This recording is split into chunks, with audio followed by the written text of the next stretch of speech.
When I was in the submarine service in the Navy, I was down on this end. I was a leader of my submarine service.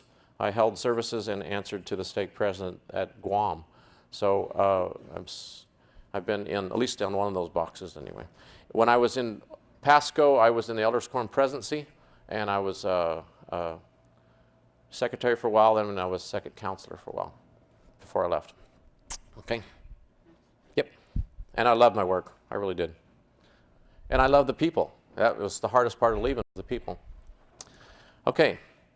The division of the activities of church.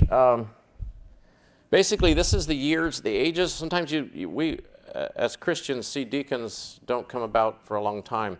They established the Aaronic priesthood on deacons at the age 12 to 14, where they help with the sacrament, passing out the sacrament, and a few other odds and ends. They go and collect what they call fast offerings. That's the teachers, I think. It's been a while. Where they fast for 2 meals once a month, and then their church is asked to donate the cost of that meals to the poor. It all goes into the welfare system. They've got a lot of things that are good and still are good. That are definitely not wrong with them. You become a teacher at 15, and when at 17 you can become a priest, and that's the teachers would they all have different offices. A lot of times just associated with handing out the sacrament, which we call the Lord's Supper now, and they have other duties as far as going with home teachers and visiting the families. And once a month, each family is supposed to be visited, which isn't a bad thing. The Melchizedek side of it, they have elders, 70s, and high priests. And basically, this gives their jobs and what goes on in the meetings. Sacrament meeting is different from Sunday school, like your Sunday school is different from the regular church services. Next.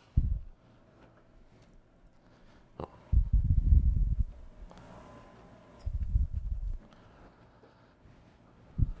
Okay, 3 minutes. That is my rebuttal. Actually, I'm ready to go.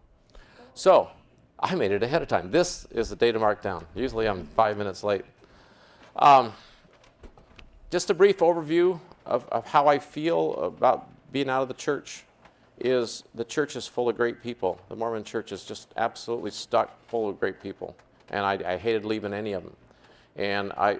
But just as I am treated as an apostate from their church, they're told not to really kind of talk to me. That's just part of what you do to an apostate.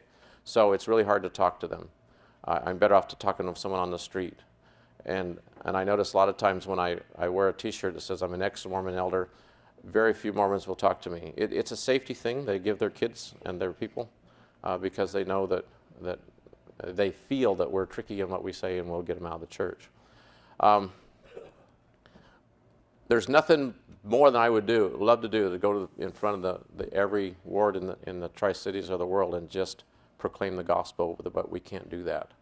The simple gospel that Jesus came and died for our sins on the cross is a landmark difference.